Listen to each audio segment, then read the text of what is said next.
ஒருவருக்கு, ஒரு அமைச்சருக்கோ, ஒரு அரசியல் கட்சி தலைவருக்கோ உடல்நிலை சரியில்லை என்றால் செய்தி குறிப்பு மருத்துவமனையிலிருந்து வரும். கரெக்டுங்களா?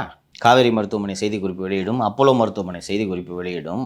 அரசு செய்தி குறிப்பு வெளியிட்டு கேள்விப்பட்டிருக்கீங்களா? உங்களுக்கு உடம்பு சரியில்லை, தொடர் இருமல் மற்றும் காய்ச்சல். தொடர் இருமல், காய்ச்சல் இருந்தால் மருத்துவமனை என்ற ஒரு ஸ்டெரைல் என்விரான்மெண்ட்டில் நீங்கள் இருக்கிறது தானே கரெக்டு? வீட்டு ஆஃபீஸ் அவரை ஆக்குறாரு, வீட்டையே ஹாஸ்பிட்டலாக இருப்பார். அப்போது மருத்துவர்கள் வந்து செல்வதாக தகவலே இல்லையே. கதவை பூட்டிட்டு அவர் வீட்டுக்குள்ளே உட்காந்துருக்காருன்ற நான் கேள்விப்படுகிறேன். நீங்கள் அவ்வளோ முடியல, அப்போ லீவ் எடுக்கிற அளவுக்கு உங்களுக்கு முடியலன்னா ஹாஸ்பிட்டலைஸ் ஆகணும். இன்னொன்று, சாதாரணமாக ஓய்வு எடுக்கிறீங்கன்னு ஒரு வாதத்துக்கு வைத்துக்கொள்ளலாம். ஒரு ஜுரம் வந்துருச்சு ஓய்வு எடுக்கிறாருன்னு ஒரு வாதத்துக்கு வைத்துக்கொண்டால் அதுக்கு எதுக்குங்க செய்தி குறிப்பு?